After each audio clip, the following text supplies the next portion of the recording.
I'd really appreciate if you went and followed my Twitch channel at twitch.tv/stevis5. The link is in the description below. Also, I'd appreciate if you subscribe to my YouTube channel. Enjoy the video. Okay, so today I'm going to be looking at this game. It is Game 2 of the 2021 World Chess Championship between Magnus Carlsen and Jan Nepomniachtchi. Now, if you watched my video on Game 1, you'll know that Nepomniachtchi had the white pieces in the first game. So in Game 2, the colors switched and Carlsen got to play with the white pieces. Carlsen started with one d4, which came to a surprise, as some expected him to play e4, but he did play d4. Nepomniachtchi played knight f6, c4, e6, knight f3, so potentially avoiding the Nimzo-Indian with knight c3, bishop b4. So Carlsen played knight f3, d5, and this sort of transposes into a queen's gambit declined. And here Carlsen chose to play g3, the Catalan. So bishop e7 was played, bishop g2, castles, castles. Nepomniachtchi chose to take the pawn on c4. And this is very common in this opening because when white decides to put the bishop on g2, the bishop is no longer on this diagonal that it is normally on, the f1 to a6 diagonal to be specific, where it is defending the c4 pawn. And here, a lot of times, black grabs this pawn and then tries to get compensation for, or rather, white tries to get compensation for the pawn that they are down, or just simply win it back. A lot of times white plays moves like queen c2, which was played here. Knight e5 is an idea, trying to pick up this pawn. Sometimes white even just plays b3 after a move like b5, just trying to undermine the pawn structure. And a lot of times black has a lot of weaknesses to deal with. And here Nepomniachtchi chose b5, which is a little uncommon. The main move here is the move a6, which Nepomniachtchi played in 3 games that he reached this position in previously. So he never played b5 before. He decided to kind of surprise Magnus with this move. So one of his previous games against Anish Giri had the following moves. And Nepomniachtchi got his knight developed on a6, fairly balanced position. This was a game in Zagreb in 2021 and ended in a draw. So in the game, b5 was played, however, and here Carlsen played a very interesting move, showing that once again, just like in game 1, Carlsen was clearly very well prepared for Nepomniachtchi, but it's not necessarily a good idea for Carlsen to continue playing moves that are maybe somewhat suboptimal to throw Nepomniachtchi off, as he did in both of these first 2 games, as you'll see, because Carlsen here played knight e5, and this move was only played in 2 master games. The main move a4 here was played in 288 master games. So obviously knight e5 is very uncommon. And this is similar to what he did in game 1. If you saw my video, you would see that he played the move knight a5 in that game, which again was very rare and only played in a handful of master games. And I would say in both of these games, he played a move that was maybe a little suboptimal, but still interesting. And in both these games, it didn't necessarily work out for him. But we'll see that as the game continues. So again, here a4 is the main move. And Carlsen never faced this as white, but he actually had the black side of this position, and he played the move b5 himself, not a6, against Ding Liren. And the funny thing about this game is actually that I did a YouTube video analyzing this game previously, which I will post in the comment section. So in the game against Ding Liren, again, Magnus had the black pieces, Ding was white, and it went b4, knight fd2, knight d5, knight takes c4, c5, d takes c5, bishop a6, knight e3, knight d7, knight takes d5, e takes d5, c6, rook c8, bishop f4, knight c5, c7, queen d7, knight d2, and eventually with the black pieces, Carlsen did manage to win this game. Thank you for the follow, evac04. So Carlsen did manage to win this game with the black pieces in Zagreb, and that was actually one of the bright moments recently of his career. At that point, he tied his peak rating, he had a great tournament, he won. This was also the only classical game that he ever defeated Ding in. So Carlsen definitely has some good memories from playing this line, although he had it with reverse colors. So here Carlsen chose knight e5, which was probably a large surprise for Nepomniachtchi, because he did spend a lot of time here. He spent 9 minutes, and he played the move c6, which was a little unexpected. I think a lot of people were expecting possibly knight d5, which had been played previously in, I think, one master game. And I can show you that master game. It was between Ahmed Adli, the number 2 Egyptian player, and Maxim Matlakov, a strong Russian player. It was in Riga 2021, in the Grand Swiss, actually, which just concluded a couple weeks ago. And the game went like this. It ended up being a draw. Black had an advantage, though. So one thing I think I should mention about this line is that it's possible that Carlsen here had knight c3 in mind. And he had that in his notes, as opposed to b3, which Adli played in that game. He may have analyzed knight c3, and after c6, a4, and that sort of transposed into what we got in the game. But I'll get into that more later. So another option here that's very interesting is the move queen takes d4. And this looks very strange, because, well, you're just hanging a rook, right? But actually, as it turns out, this is very interesting, because after bishop takes a8, then there's queen takes e5. And now, okay, yes, black is down in exchange, although they do have 2 pawns and a knight for the rook. So they're technically not even down any material. And also in a lot of these positions, black just gets quick development, and this can turn out very well. I'll give an example master game that I found, where black just got a very nice position. He was able to use his 4 versus 2 over here on the queen side, and black ended up winning this game. He is much better.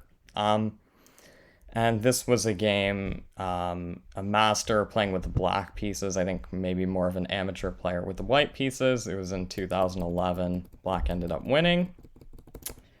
So queen takes d4 is very interesting. And I know that queen takes d4 is the main move that's supposed to be played after b6. So b6 is also an option as opposed to b5 and a6.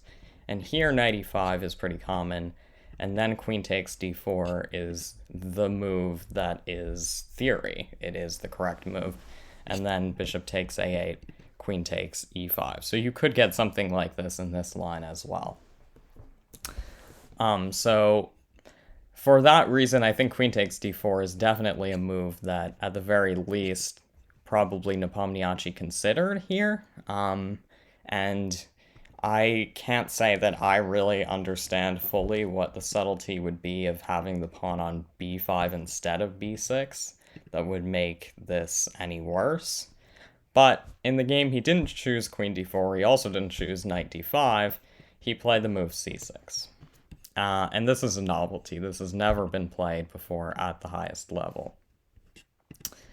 So here, Carlsen played the move a4. And this goes back to what I was talking about earlier. This transposes to, after knight d5, or knight c3, c6, a4, this would transpose to this position after knight d5. And so I think probably Carlsen's idea here with a4, my guess is that he hadn't looked at this position, but with a4 he was trying to transpose to this position which he had looked at. That would be my guess. So as to whether this is specifically Carlsen's preparation, technically I would say no, but I think you could say that more or less it is. And this position, I think Carlsen had definitely looked at. And now, also, I should just mention quickly that this is a position that I definitely do not think Nepomniachtchi had looked at. I think he was already out of preparation here. So here knight c3 was played by Carlsen. And again, he was trying to transpose into that other position that we were looking at here. See, it's the exact same thing. There was one game from this position where knight c3 was not played. The move that was played was a takes b5, c takes b5, knight c3, f6, knight g4. And this is a game between two junior players, or they were junior players at the time. It was in the World Youth Championship in 2009 in Antalya, Turkey. It ended up being a draw. Actually, I was looking at this game. It's quite interesting because both these players ended up being grandmasters. Or at least I believe so. And I didn't include any more moves because I think this game was a prearranged draw. After this, I think Black played the move knight d7, which is just a huge blunder. But I'm assuming the players were just playing kind of nonsense moves so that they could just agree on a draw. So a little weird, but at least these first few moves are pretty reasonable. Okay, so knight c3 was played. And here, I guess one other idea that I was looking at when looking at this position with the computer was the move bishop to e4, which is suggested by the computer. And this is a very deep move. It looks very weird. I mean, you are attacking h7, but my first instinct here as Black is just to simply go g6, right? And now you blunt this bishop. It feels like this bishop isn't really doing anything. But the whole idea of this is that now this knight is a super strong piece because Black won't necessarily be able to go f6 in the future because then White will be able to sacrifice on g6. And their pieces are coming into the attack fast enough that they can afford to just give up a piece. So this actually sort of prevents the move f6. Also, it allows f5, but then again f6 would not be possible and this knight would be on an outpost.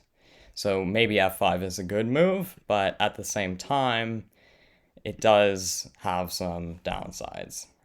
So it's actually kind of awkward for Black to defend this pawn. But anyway, bishop b4 was not played. Knight c3 was played in the game. f6, which is a logical move, just getting this knight off a strong square. Knight f3, queen d7.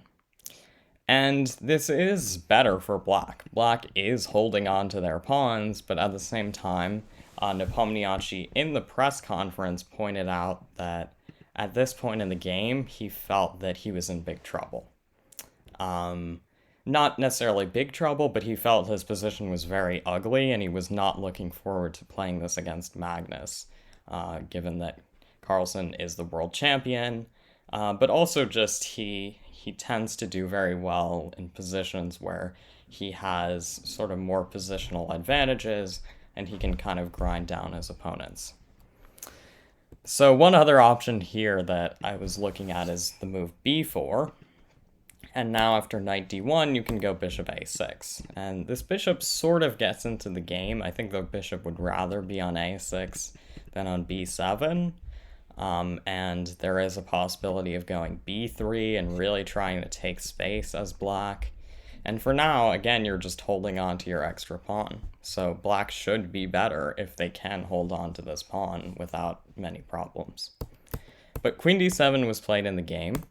And now Carlsen played e4, knight b4, queen e2, knight d3, e5. And this is a good move to strike in the center, try to open up this bishop, which is very important because that'll allow white to get a lot more play. With this bishop open, they can take advantage of this diagonal and try to capture b5 at some point. And here, this was another interesting moment in the game. Nepomniachtchi played the move bishop b7, but the commentators, or at least two of the commentators, Anish Giri and Judith Polgar, were recommending the move f5, or at least analyzing it.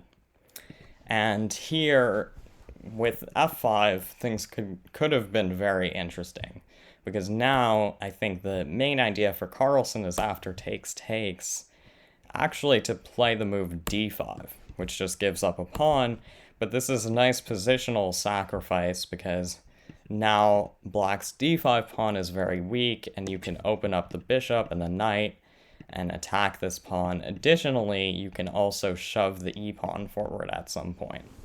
I think the best continuation here, or at least the one that Giri and Polgar were analyzing, is the move knight e1, and you want to try to remove this knight from d3 before it gets too strong.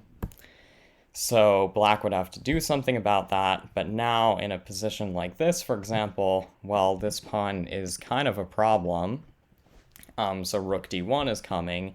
You can also play e6 at some point, maybe even right away, which is probably best, because you don't necessarily want to allow black to get in queen e6 and blockade this pawn. And once you get this pawn forward, d5 is loose, b5 is also really loose. You can't really defend both of these pawns with your queen. It has to move. And suddenly white is certainly not worse. It's unclear how much better they are, but it feels like white is the one playing for the win. So maybe it was the right decision from Nepomniachtchi not to play f5. And here he played the move bishop to b7.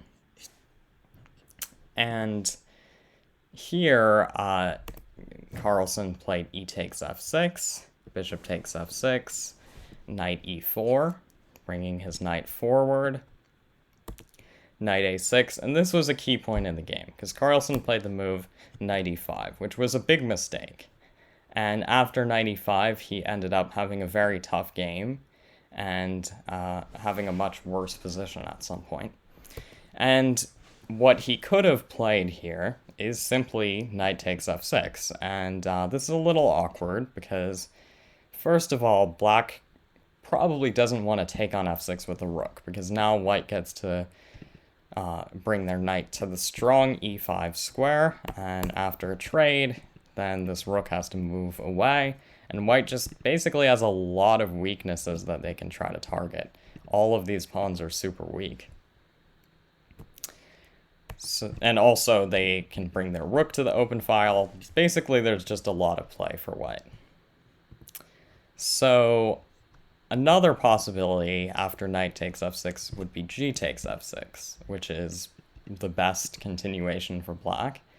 And you might get something like bishop h6, rook f7, and knight e1. And again, you're just trying to trade off this knight. And at some moment, maybe the queen can even jump to g4 or bishop e4. White has some attacking ideas. Again, you can just really try to take advantage of all these weak pawns. And white should be doing perfectly fine here. So Carlsen played knight e5, however, and that is a mistake. And in the press conference, he talked about this. After bishop takes e5, d takes e5, he missed the very strong move knight a to c5. And now the knight is just jumping into one of these squares. So, you can take this knight, but then it's going to be captured back, and black will put the knight on one of these squares. Otherwise, the black knight is coming to b3, which hits the rook and the bishop. Also, the a4 pawn is hanging as well. So that's another possibility. And here Carlsen played an interesting move. He played the move knight to d6. And he decided, okay, I'm going to let you play knight b3, attack my rook and my bishop. And here he just played the move rook b1. And now after takes, black is simply just up in exchange and the pawn that they were already up earlier. So this is an exchange sacrifice. So Carlsen, at this point in the game, was down 3 points of material. But I do think that this was the right way to proceed, because as you'll see, while he is down 3 points of material, he has a lot of counterplay, and it's very complicated. Another way, though, to sacrifice the exchange would have been the move bishop e3, which was also interesting, and now we may have gotten a line like takes, knight takes c5, knight takes b7, queen takes b7, bishop c5. Something like this is what Levon Aronian was analyzing, actually, when I was watching his commentary. And this is interesting. It hits the rook, hits the knight, so even though black is technically up 4 points of material here, they have a lot of hanging stuff.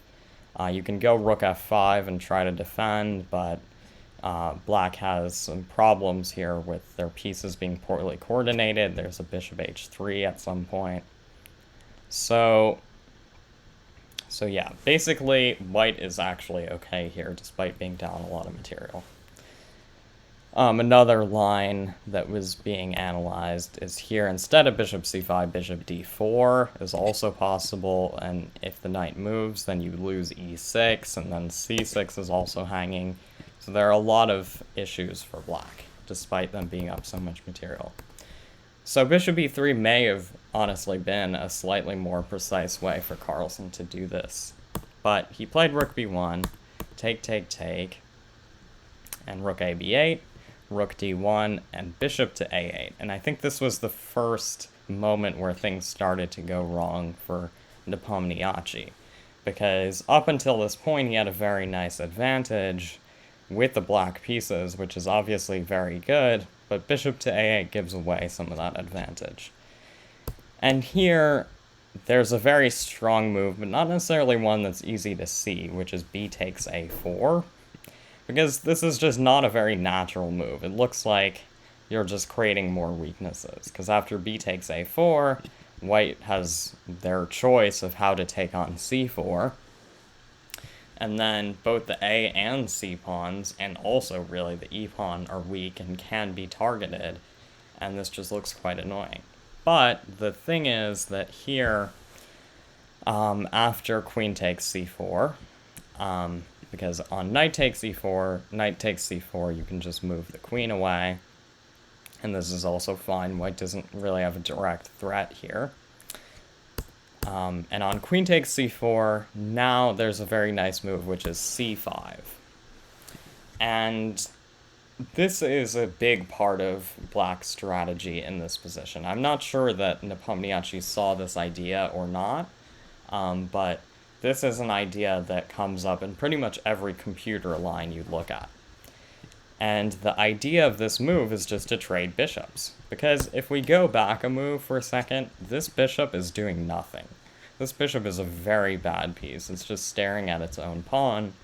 Whereas this bishop has a whole diagonal, and importantly, at some point it can reroute to h3, where it can target e6.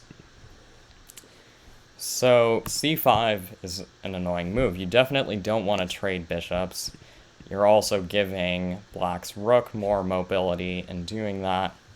So here you would have to play bishop h3, but then simply bishop c8 is possible. And knight takes c8 cannot be played because the rook on d1 is hanging.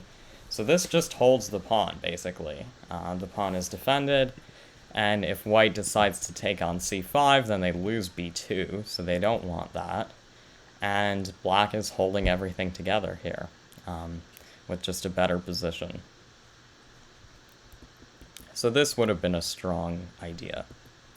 But even the more human move, queen e7, is also very strong. And I say this is more human because, well, I mean, the rook is staring down at your queen, so you kind of just move it away. And it might look like this is a bad move at first, right? Because white can take on b5.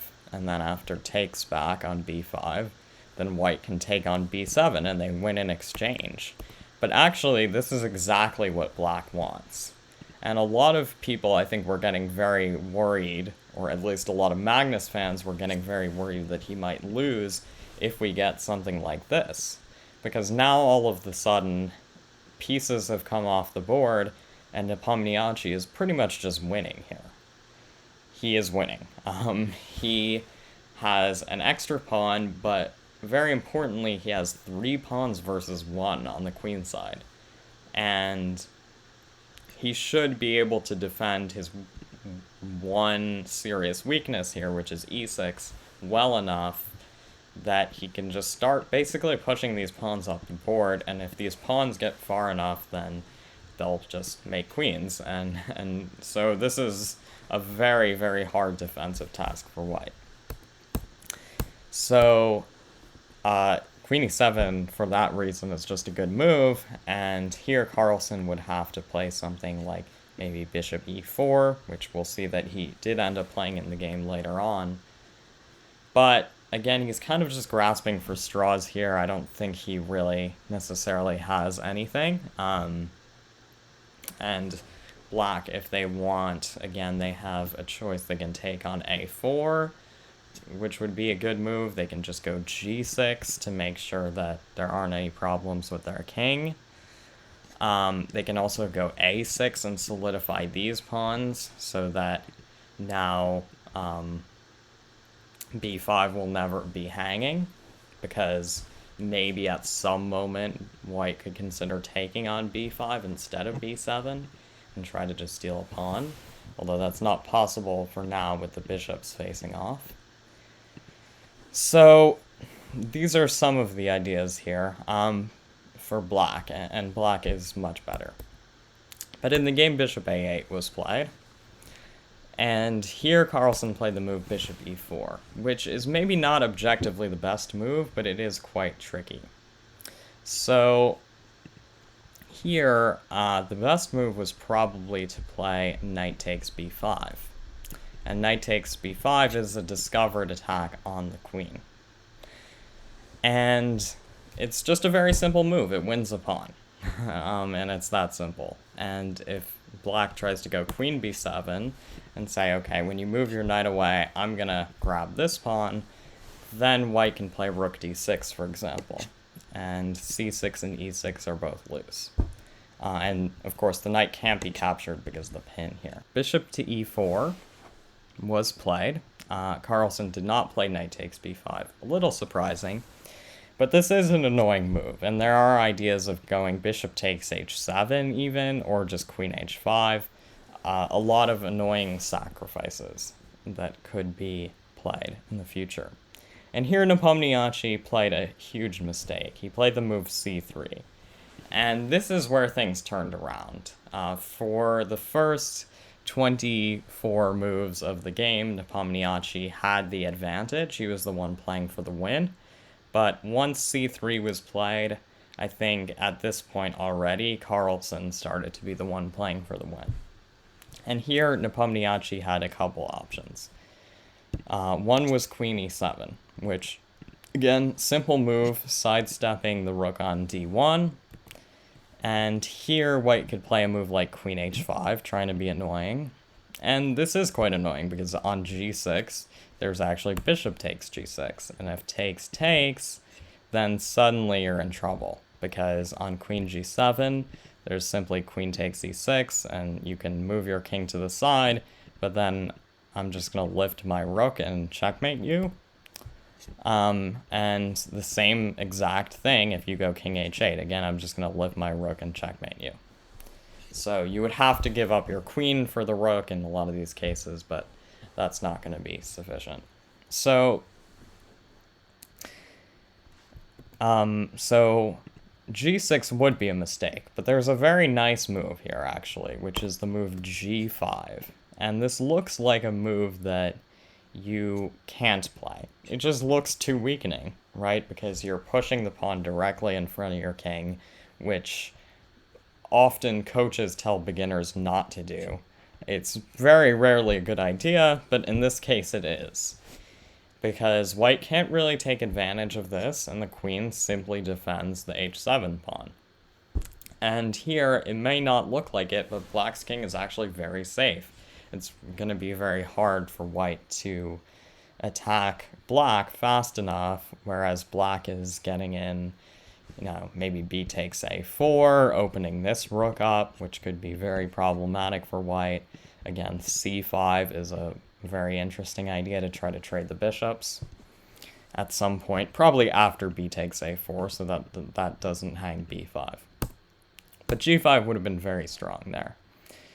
So another option here is just g6, and this just stops any ideas of going queen h5, which is now not possible, or bishop takes h7 at some point. And if white tries to grab a pawn here, then there's a very nice move, queen to g7. And here you just slide over, attack this pawn, the knight's under attack as well.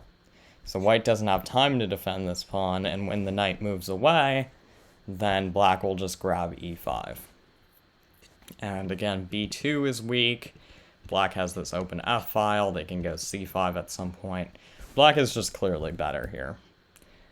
So then another move that's possible here is b takes a4. And I think this is what Nepomniachtchi was looking at. And he said during the press conference that he looked at this, but he was kind of worried about his king being unsafe and there being some sort of attack here. And he was right, because there is a really nice move here, bishop takes h7. And you can actually see when I go back, I guess the computer sees it now, but I think if you look at the lines, the computer didn't actually see this move at first. But after you put it on the board, the computer recognizes how good it is. Now, to be clear, this doesn't win the game for white. After queen h5, king g8, rook d4, preparing to lift the rook, black can put their queen on either e7 or d8, and when the rook comes to h4, black gives up their queen. And black is still better here, to be clear. Black can take on b2, and then the a and c pawns are threatening to run up the board. But I do think that white has enough to possibly make a draw here, because the c pawn is super weak, the a pawn is super weak, the e pawn is super weak. Basically, black just has a ton of weak pawns, and the queen can just be a very annoying piece. The queen and knight can work together to create counterplay if black is going to go for, trying to get their pawns down the board. White can try to go for an attack on black's king and try to get at least a perpetual. So this would have been a very interesting option. Now, that being said, bishop takes h7 is not a huge problem, and honestly, I think b takes a4 would have still probably been better than what Nepomniachtchi played in the game, because after c3, you're basically giving white a free hand. They can play queen h5 if they want, but they can also take on c3, they can take on b5, or they can play the move that Carlsen played in the game, which is queen c2, which just threatens to take on h7, and now, again, you're just going to take on c3 next. And the thing that's really nice about this move is that it defends the a4 pawn. So now when black takes on a4, white can just take back with their queen. But Carlsen could have also played some other moves here. There's, again, knight takes b5, as I said earlier, which would probably be a good move. I'm not sure that it's better than queen c2, but it does just win 2 pawns, right? Because you win b5, and then you're just going to go back and win c3. And b takes c3 here is also very logical, because it would probably just transpose, but I think it's maybe a little more flexible. But of course, after b takes a4, queen c2, then g6, queen takes a4, this is what happened in the game. But going back, so queen c2 was played, and I kind of just spoiled what happens. And actually, Nepomniachtchi did have one more chance, possibly to play for the win.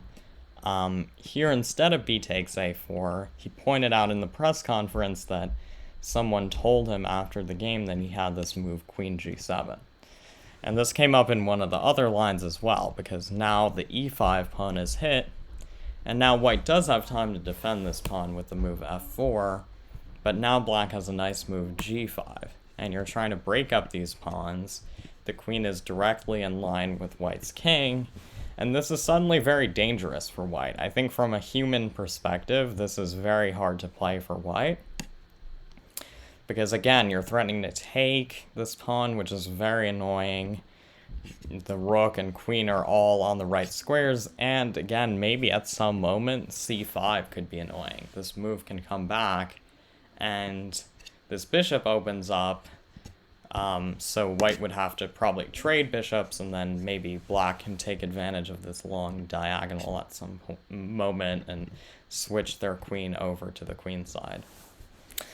So just an interesting idea. But Nepomniachtchi played b takes a4, queen takes a4, and I think at this point the tide's really turned, and Carlsen is actually the one who has better winning chances. Now, the computer still says Nepomniachtchi's position is better, and he's definitely not. If he is worse, from a human perspective at least, he's not that much worse. But it is a little hard to play this position. He played the move rook fd8, which just defends the queen and prepares c5, because the c-pawn was pinned. You couldn't play c5 on the previous move.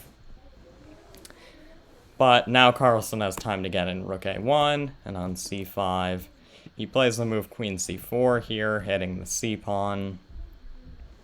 We get a bishop trade here. One other possibility would have been rook b6, which is a little more forcing, because in a lot of cases, black just really wants to take on d6 at this point, because this knight is just a very good piece, and I don't think as black you want to let this knight live, because black's pieces aren't super active, and if you can just give up the rook, secure a fine position, give back the exchange, and then it's roughly equal, then I think Nepomniachtchi should be fairly happy with that at this point. And one line that was being analyzed here, rook a5, take, and now you just sack the exchange, and here you can trade the queens, get into a rook endgame, and this is just a draw. But in the game, Nepomniachtchi maybe felt that he still had some chances to play for the win. He traded on e4 and then played king to h8, sidestepping a fork of the king and queen. Here, Carlsen put his knight back on d6, where it's super strong. He could have also taken on c5, but now queen d5 is possible, which forces a queen trade. And again, black is probably doing fine here. In fact, they might even be playing for a win if they can, let's say, go rook d7, hold this pawn, and then maybe put a rook on the c file or the e file and try to start attacking Carlsen's pawns. This is still roughly equal, though. So, knight d6 was played, rook b6. Again, trying to sacrifice the exchange. Queen takes c5, rook db8, king g2, and a6 here. And this was another interesting moment, because Nepomniachtchi could have played queen c6, and this is a technical draw, this endgame, but it is actually quite unpleasant for black to defend this, because this knight and rook are super active, and you can put the knight on g5. This e-pawn is very weak. Certainly if white gets to win this e-pawn, then they have very good winning chances. Maybe they even are just winning. I would think they probably are, to be honest, with this e-pawn going up the board. So black has to be very precise. They have to get counterplay very quickly to prevent that from happening. But it is still technically a draw. So that was an option, but Nepomniachtchi played the move a6. King h3 was played here, sidestepping this queen c6 check idea here, which would be more of a problem if the a6 pawn is defended. So rook c6 was played, and queen d4. One slightly tricky move, although maybe not objectively any better than queen d4, is the move queen e3, because there's a nice trick here. Black actually cannot take on d6 and remove this knight, even though it looks like they can, because after takes, there's the really nice move rook takes a6. And after queen takes, there's queen e5 check, and you pick up the rook. And now white's playing a queen endgame up a pawn, which should probably be technically winning. So that would have been very sad for Nepomniachtchi if Carlsen had played queen e3 and he would have blundered this. But Carlsen played queen d4, and king g8 was played. And now c4. And I think probably at this point Nepomniachtchi realized that he has to be kind of precise here. Carlsen wants to get in c5, and then this knight is suddenly planted on d6, where it's super strong, and you'll never be able to sacrifice the exchange on d6 because the pawns support it, and that would just be very bad for black if they allowed a pawn to get to d6. So he decided to play the move queen c7, which is a good move here. It stops c5.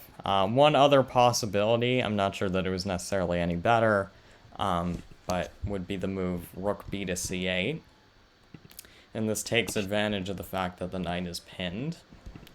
So if you play a move like rook a3 here, then you just lose a pawn, right? Because you can't take, the queen would hang.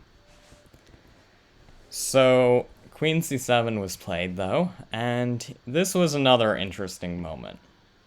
And I should mention that Carlsen and Nepomniachtchi also were getting pretty low on time, which is pretty important because the format for this World Championship is that both players, up until move 40, have 2 hours, but they have no increment, meaning they get no extra time every move. So if you get low on time, then you are actually in danger of losing. You could flag, and there would be no increment to save you. In a lot of these tournaments, there's 30-second increment for the whole game, including the first 40 moves. So getting low on time wouldn't be as much of a problem. But I think that time control caused both players to panic a little at points during this game, and even the last game also, just because they felt like the clock was very important and they couldn't spend too much time. And I was actually looking at the clock times, and the most that Nepomniachtchi spent on a single move during this game was 11 minutes. And the most that Carlsen spent on a single move during this game is 15 minutes, which might sound like a decent amount of time, but that's very little considering they had, 2 hours plus bonus time for this whole game. So both players took the clock very seriously. And I think that might have played into Carlsen's decision here.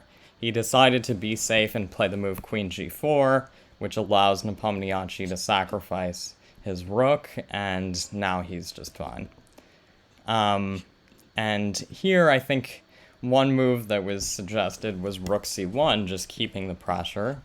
And now you're trying to go c5, again, just plant this knight, and black is not really in time to sacrifice their rook, at least not right away. So this could be unpleasant for black. They would probably be the one on the defensive here, And this does feel like a very Carlsen-style position to try to slowly grind out a win in a position like this, where Nepomniachtchi would have some weaknesses and Carlsen could slowly try to take advantage of them. Also, I think this maybe was the right decision. Firstly, considering the trajectory of the game, right? Because Nepomniachtchi was much better at some point and he gave it away. So at this point, Nepomniachtchi was probably maybe not disgusted, but definitely disappointed. And he probably would have been okay to just walk away with a draw. So it might have been smart for Carlsen to not give him an easy time making that draw and to have to make him really fight for it. And that could have led to him making a mistake. But obviously it's very hard to say, and this should still be roughly balanced. One other idea here is rook a3, but the problem I think with this is that there is rook d8, and now black forces this capture on d6. There's no way to stop this. It looks like rook d3 stops this, but now there's the move rook takes c4, taking advantage of this pin. So rook a3 would or rook d3 would actually be a mistake. So queen g4 was played, and now Nepomniachtchi got to sacrifice the exchange. Carlsen played c5, gave up his one pawn to get two of Nepomniachtchi's pawns. But unfortunately for Carlsen, this just isn't enough. He's only up a pawn, which is not enough to win. One thing that Nepomniachtchi pointed out in the press conference here, which is very nice, is that there's the move queen takes f2, which would really be a beautiful way to lose as black. It was not played in the game, but queen takes f2 would be a very nice way for white to win this game, because it looks like black can get away with stealing this pawn. And if you do steal this pawn, then it's two pawns versus two pawns, equal material. It's just a very easy draw. Now, if Carlsen didn't have one move here, then it would just be a draw. But there is queen e5 hitting the king and the rook, and it looks like, wait a minute, there's this idea to go queen f1 and pick up this rook. So you can go king h6. And now if you take my rook, I go queen f1 check and take your rook. But, oops, queen f8 sliding in is checkmate. So this very nearly works and would have secured Nepomniachtchi a draw right away, but since it doesn't quite work, he had to fight for it.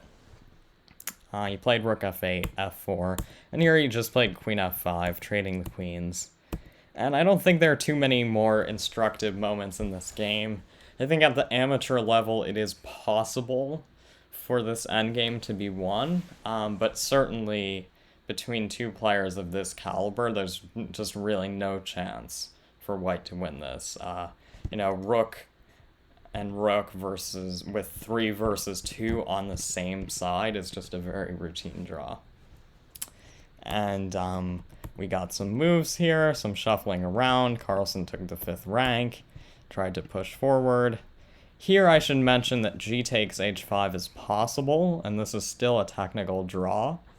But you don't want to do this because it gives white good practical chances.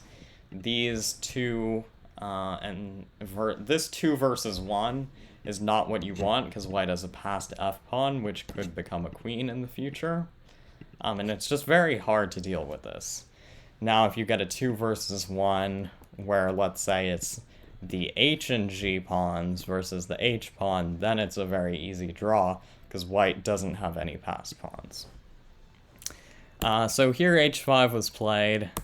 Nepomniachtchi didn't take, he played king h6, king h4, rook a1, g4, rook h1, or rook a1, rook h1, check, king g3, g takes h5, and here Carlsen decided he would play for the win, just for a few more moves, because he could have taken on h5 here and just made an immediate draw.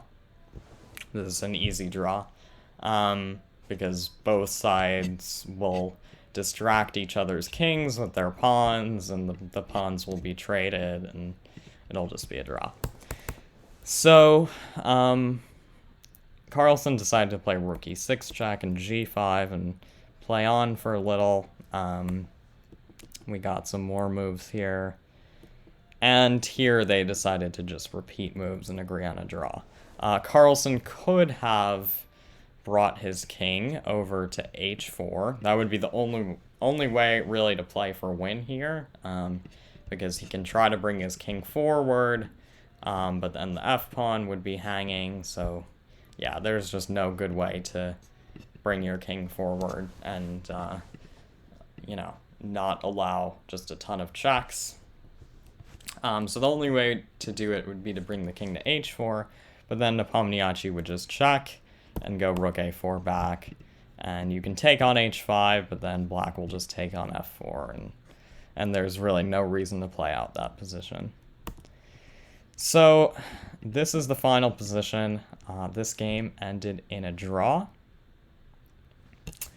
and thank you guys for watching this analysis. I hope you enjoyed it.